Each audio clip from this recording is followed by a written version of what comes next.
Hi, my name's Kara-Leah from the Yoga Lunchbox, and today I have with me the author of Hell-Bent, Mr. Benjamin Lorr. If any of you have seen this, I think this one says obsession pain in the search for something like Transcendence in Bikram Yoga, but I think there's another subtitle too, is that right? Obsession pain in the search. We have the American version here, which is with competitive yoga. Yeah, right. That's what I figured, right? So you've got the American one, and I think I got this from the UK, maybe. So Benjamin, he started Bikram Yoga in 2008. He'd gained something like 45 pounds after injuring himself, and he's like, I got to lose this weight. Walks into Bikram, and it works, right? So he stayed for 3 months, and in that time he lost how much weight did you lose in that first 3 months? Oh God, I think I was.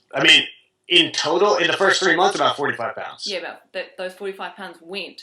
And then two things happened, you say in your book. First is you met a yoga champion, Sarah Braun. Is that how you pronounce her name? Braun. Sarah Braun. And the second thing that happened was your favourite Bikram yoga instructor had a stroke. So these two things got you thinking about researching and writing a book on the subject. And this book is a result, isn't it? Absolutely. Yeah. I suddenly found myself enmeshed in this world full of people like myself who were kind of practicing obsessive amounts of yoga. And at the time it didn't feel obsessive at all. I had a regular practice that was 6 days a week, and it felt very much like it was a lifestyle. But I would occasionally look around and kind of remember the person I used to be and think, oh, you're using juice as a verb now. And, you're carving out time for the yoga studio in every aspect of your life. And, we'd hear all these rumors around the studio when we do advanced class of like teacher training and this crazy creature that was Bikram Chowdhury. And I'd hear all these things in the back of my mind and kind of think of my life now and how it was before. And I was like, well, this has the makings of a kind of an interesting book. And then, the more I just got into the research just through like web searches, the more I found there was very little objective information on Bikram Yoga out there. And so I said, if I can pitch this as a book topic, I can really indulge this to its maximum and get the opportunity to really invest myself in this subculture and invest myself in just studying yoga history, which, as a school teacher at the time, teaching high school, you just don't have that opportunity unless someone hands you a book contract. So I was lucky. So that was the big thing, right? Is you had this idea, and lots of us have ideas. We think, oh, this would be good to do, or that would be good to do. Right. But for you took that idea, you wrote a great book proposal. Did you get an agent first and then a contract? Is that what happened? Yeah. Agent, blind query letters, kind of bought these cheesy nonfiction, how to write bulletproof book proposals was one of them, and great nonfiction book proposals that sell, that just seem like the absolute dregs of like the publishing world. But, they worked to a T. I wrote up a query letter, fired that off to an agent. The agent looked it over. He helped me out, bang out a proposal, and then we were on to the publishing world. That actually happened extremely quickly. Yeah. It has to be said though that you were teaching in high school, but you graduated with creative writing from university, right?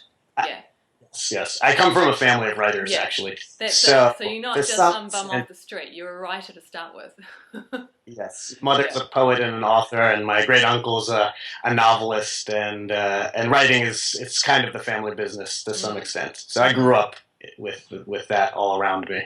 I think for me that was one of the most surprising things about the book was actually the quality of writing, because I expected it to be an interesting topic.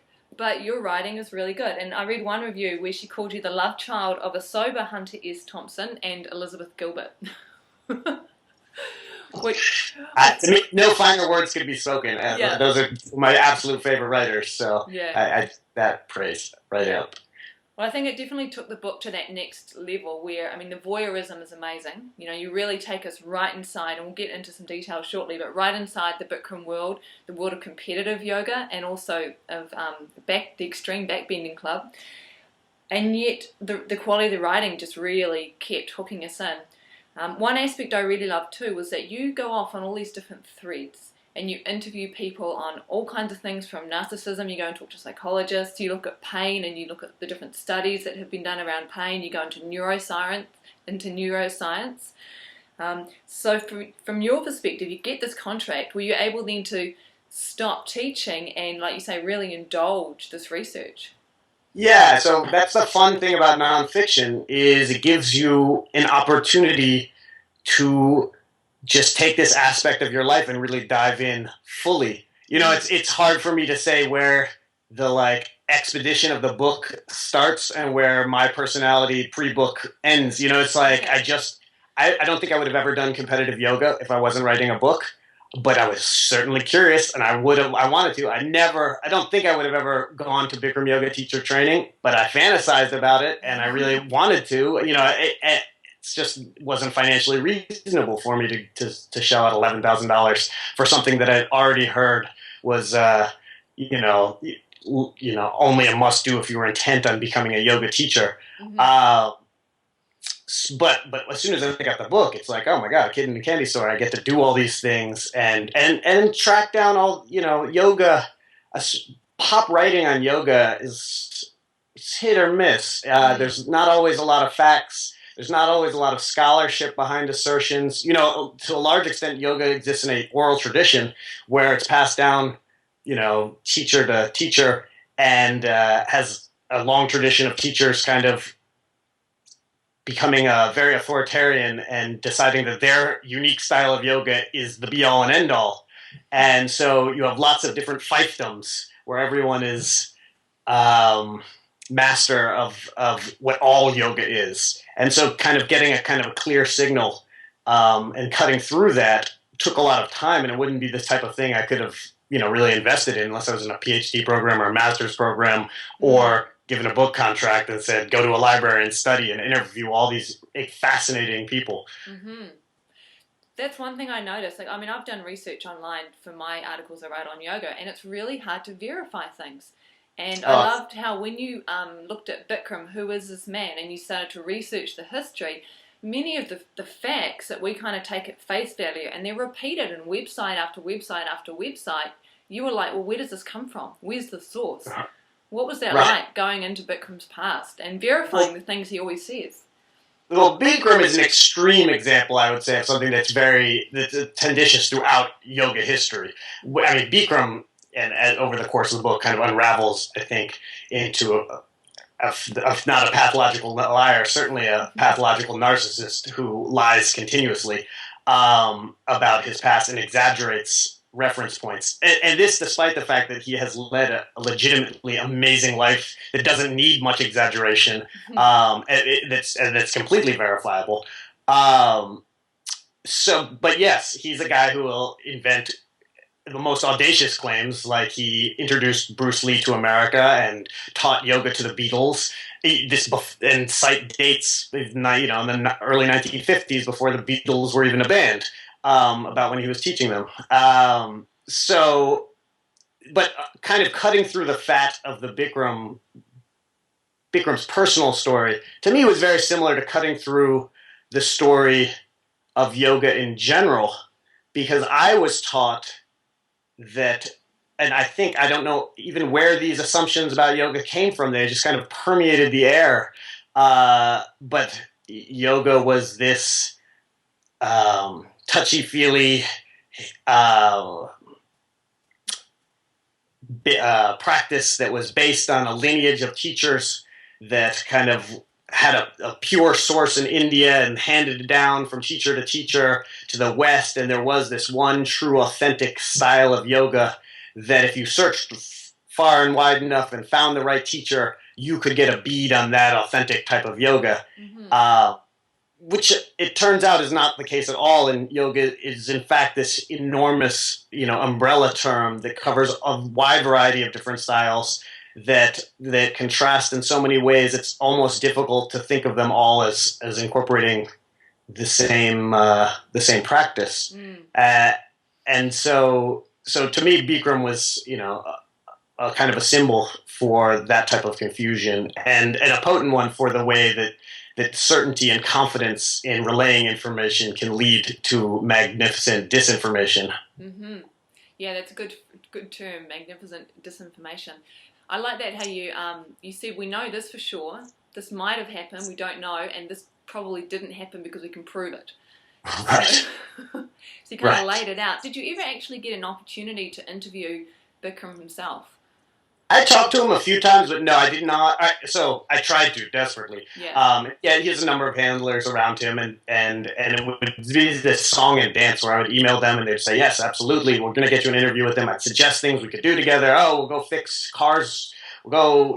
He has this fleet of expensive automobiles that he supposedly refurbishes and fixes up. And I thought, oh, that would be the greatest, what a fun day with Bikram. We'll go out and fix cars together or poke under the hoods and he'll guide me through his car collection. And I suggested any number of different things. And people in his organization were always very enthusiastic or respectful of these ideas and kept, oh, you'll get an interview with him in a few weeks or we'll check back in a few months. And gradually it came clear to me that just wasn't going to happen. In part, I think, because that organization is very, very fear-based, probably for good reasons. One, because they've been misrepresented in the media, and two, because they have some skeletons in the closet that they're trying to protect. Mm-hmm. And the entire community is kind of hierarchically structured in such a way that the fear becomes very pervasive down the ladder. So at a certain point, it became clear to me that there was no way they were going to let a journalist asking kind of critical questions and who was invested enough in the community to kind of fact check things, an audience with Bikram.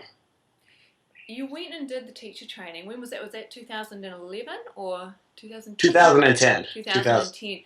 When you went and did that, obviously you're writing the book. You know you're writing the book. You never misrepresent that you're writing a book.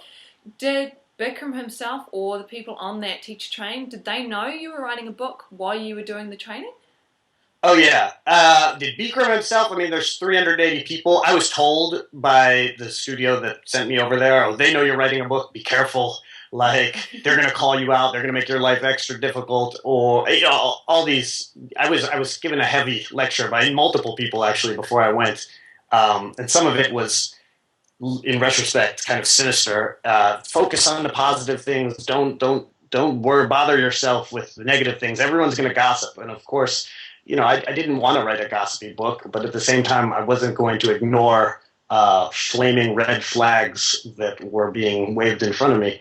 But yeah, I went to the training. I told everyone that I was writing a book. Every person I met, I would be like, I'm writing a book. And that was a great, it's kind of like handing out a business card in the sense that if you have anything you want to say to me or to, I'm here, I'm listening, but also I didn't want to be underhanded. I didn't want to have anyone think that I was doing anything different.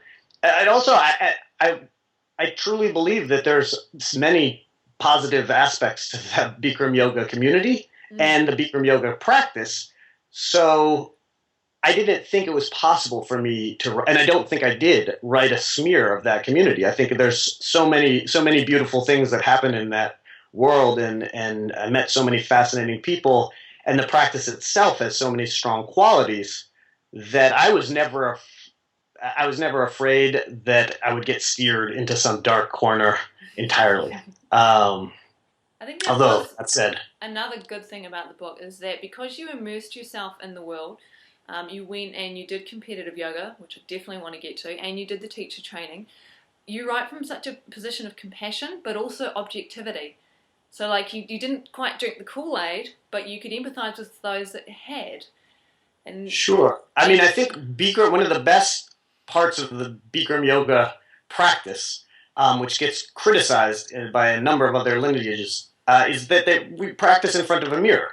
And a big part of the practice is learning how to look at yourself in an objective manner and stare back at yourself. Even if you don't like what you see a sweaty, overweight blob that is you, and learning how to not dismiss that and not even become angry at that, but just accept yourself for who you are. And stop putting those value judgments and negative qualifiers of sweaty and overweight and blob on that, and just, hey, this is me. I'm practicing my yoga and I'm doing the same sequence again and again. I really wanted to take that mentality of this is a mirror and where I'm looking at this community and look, my eyes are by no means the be all and end all of this, but I'm at the same time, I'm going to write what I see in front of me. And that's a warts and all kind of approach. And so, occasionally you don't like what's staring back at you in the mirror but that's no reason to censor it from yourself because that's not the type of yoga that we were taught to practice. It's not the type of book I wanted to write. And when you do the teacher training, you do make some comment on Bikram's sexual way of interacting with the women, etc. You don't sort of come out and blatantly say that this guy has likely, stepped over the line a few times. Yet your book was published in 2012, and it was last year that 5 women ended up filing, civil suits against Bikram, alleging everything from rape to assault. Do you think that you writing and publishing this book gave them permission to finally step forward? Well, I don't know about permission. I don't think they... I think the book had a positive impact, and I think it opened doors. Absolutely. Certainly, I know it opened conversations, and I know that it helped create an environment where women felt comfortable coming forward, certainly. And I think the book was a small part of, like, a larger change, but it was a tangible part of that. I mean, my inbox is full of people who, emails from people who have expressed that for sure. And point of fact, I would have written about that. I was talking to those, not all of the women who came forward, but actually other women who haven't come forward yet. But illegally, it was no way to do that when they wouldn't come forward. And so in many ways, it was only post-publication that those details, and having someone who's willing to sign an affidavit, that those stories could come out. It was very frustrating. I tried to write the book in such a way that anyone could read between the lines and say, yeah, this guy is not just skeevy or not just sketchy, but is using that skeevy and sketchiness in a way that is predatorial and manipulative. And wrong. Like, I don't think I shied away from value judgments. And I kind of even was heavier handed in the value judgments than I would have been had these women been willing to come forward. And to that extent, I think the book did serve a good credit and did really push things forward because, I couldn't print their stories, but I could say, in no uncertain terms, knowing what I had heard from them and having done these interviews, that this behavior is wrong and that this behavior it cannot be tolerated because it leads to this fear-based community where people are unwilling to speak for themselves because they're afraid of losing the community, they're afraid of losing their jobs, they're afraid of this investment that they've made with their time and energy and their yoga practices and this knowledge base. They're afraid of all of that getting pulled out from under them. And I didn't have any of that to lose. And so I was able to speak in kind of a more morally clear terms than I think they would have. I do think that had they been speaking, I wouldn't have written the book that way. I would have probably put their stories in black and white in their own words and let the reader judge for themselves. But that was in the world of Bikram Yoga 2010. That makes a lot of sense now. I get it. So you'd actually interviewed women. You knew what was going on, but you couldn't say it. But it still informed the subconscious of your book. Because that's what I picked up from your book. I'm like, oh, now I get it. This makes so much sense. But it was never explicitly said. Right. Now, for those right. I did not want people to read that book and say, oh, I want to run off to Bikram Yoga teacher training. Like, I felt like I wanted people to read that and be like, oh, Bikram Yoga teacher training is like we're surfing up the Congo River into the heart of darkness. And we're finally at this source of this river that is not at all positive, and that contains many negative attributes. And that said, I think the great balancing tension of the book and of all hatha yoga, this yoga that's kind of the yoga of violence, as its literal translation of kind of a merger of opposites and a uniting of dichotomies of good and bad. Is that this intense negativity that is Bikram the man and his manipulative, predatorial conduct can be married simultaneously to an intensely beneficial, beautiful practice and community of people who have used this yoga in many ways to heal themselves and transform themselves in ways that counterbalance a lot of that negativity. And I don't think I had to exaggerate either sides of that divide. That's really very present in that community. And you cover that well in the book, because you do talk in depth about a number of people whose bodies and lives have been transformed by the practice. Let's talk for a moment about how you may or may not have been transformed, because the book says, searching for transcendence in Bikram Yoga or competitive yoga, and yet it's one thing I felt like you never really made clear was how your own practice over that year or two that you were writing the book, how it impacted or transformed or changed you. I didn't feel like I knew that at the end of the book. Yeah, I think partly I didn't know myself, so I thought it would be a little disingenuous for me to tie it all together with a bow, and I could come to some calling of like, oh, I've come to some realization. That I did not have a transformational moment where I was sitting and Kundalini energy skyrocketed up my spine, and all of a sudden I realized the oneness of the universe. I did have many moments where I think, for me, yoga is union, and trying to understand that.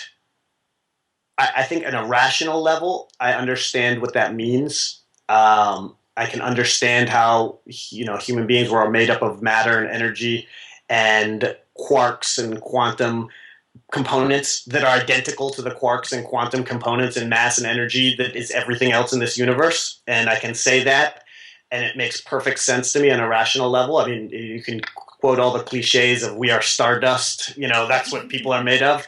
Yeah.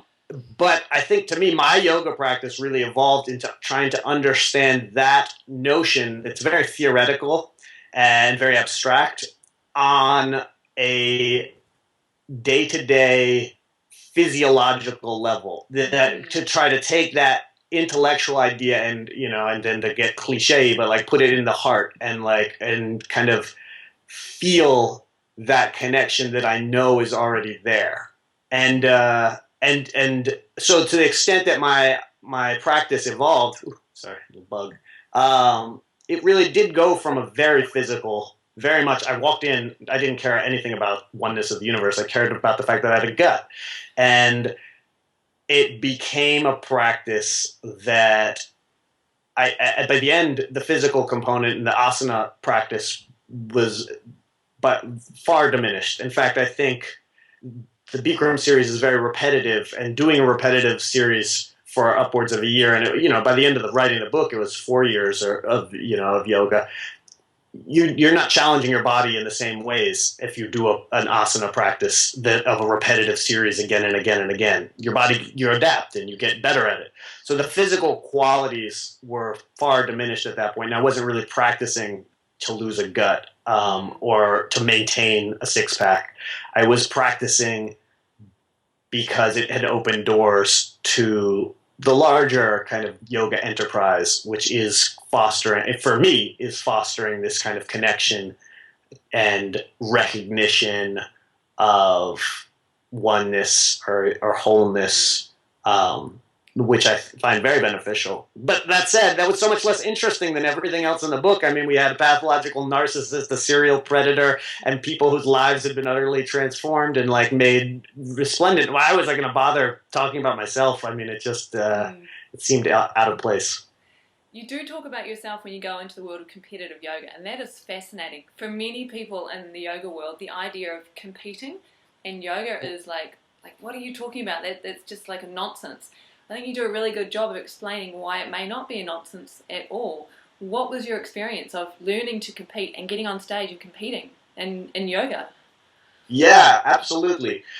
So I think a lot of people react to competitive yoga as an oxymoron, which I think is entirely fitting with the yoga enterprise, especially hatha yoga. And like I said before, I think deep in hatha yoga is this idea of opposites and finding unity within opposites. So the fact that on its head it doesn't make any sense is probably a good thing. It's kind of a riddle for you to solve for yourself.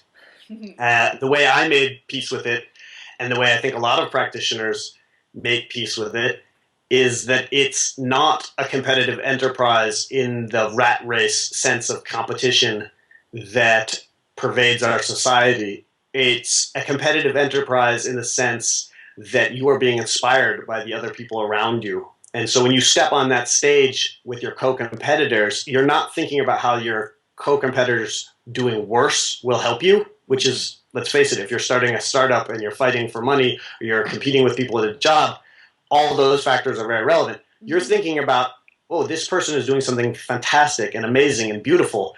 How can I be inspired by them to do the best that I can be? And so to the extent that there's a competition that involves anyone but yourself, so there is a great self-competitive aspect, it's the fact that there are these outside reference that you are using to do better. And to me, that's something that is it's a winning strategy for life. It's a great thing. It's a great thing to learn. I think yoga competition also is many ways just a way to open the door of yoga to people who would otherwise be turned off. You know, competition is part of who we are. It's part of the world around us. And a lot of people walk into yoga studio doors with the competitive instinct. Now, telling those people that this natural part of them is wrong and needs to be extinguished isn't necessarily the most helpful way of, one, encouraging them to do more yoga, or two, getting them to see other aspects of themselves that that competitive instinct might be suppressing. So by giving them an opportunity to really grapple with competition and practice yoga in a competitive mindset, I think it actually it's this great opportunity for people who have the need to compete. And I think that there's a lot of judginess going on by other people on the outside who are like, oh, yoga competition, like it's so antithetical to the spirit of yoga. I mean, the spirit of yoga is oneness and unity, and finding that in things. And, you know, competition is part of who we are, and trying to rationalize that, or rationalize that away is the wrong answer. Trying to understand it and reframe it in a positive manner, I think is absolutely incredible. That said, I'm not banging down the doors to compete in yoga anymore. The final thing I want to touch on is pain, because I think you do a really good job of looking at pain in yoga, pain in the Bikram world, and then just pain in general and what it actually is. At one point when you were in those first 3 months, you talked about how when you're practicing Bikram, pains come and then pains go. What was that like for you? Well, yeah. So pain is a tricky subject, and for me, I don't think I ever had experienced the experience of not freaking out at pain at the same, or experiencing just observing pain in the way that Bikram Yoga kind of not just introduces you to, but touts as something you should do. You know, it's very upfront. Your teacher will say, like, this posture will hurt. It's supposed to hurt. And I don't think I'd ever done anything quite like that before. And so there was a mental shift that occurred where, you know, and I think it's actually very common for non-athletes to have a different reaction to pain than athletes. And it kind of developed this understanding that just because your body is sending a message that something is painful doesn't mean that it's bad. And that doesn't mean that because your body is sending a message that's painful, it means it's good. It just means that that message actually there's lots of different variations in the pain signal, in the same way that there's different variations in the color signal, right? We can discriminate between different colors, and you have to learn how to discriminate between different pains. And I think I had a kind of a more monolithic understanding of pain prior to that, developing my yoga practice. And then, sorry. This is really controversial though, because in most yoga you're told never go into pain. Don't push into pain. If it's pain, your body's telling you to back off. Pain is a signal that you're doing it wrong. Pain is, and it is a very black and white sense of never go into pain. Right, and I think that is often bad advice. Now, what's not bad advice is to listen to your body, I think, and it's not bad advice to blindly follow anyone.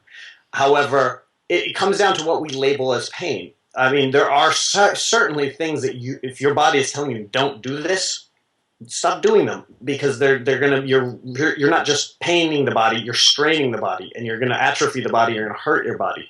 But there are other things that you do, like strengthening muscle involves tearing the muscle, and you're not gonna strengthen your muscle without actually hurting it, and you're gonna have to go through that pain to do it. And this is something that is way beyond yoga. The clinical kind of prescription for back pain, I talk about that in the book, in the mid to late 70s, and actually even much later than that, was rest. At all costs. If you're doing anything that hurts your back when you go to a doctor for back pain, that's not good.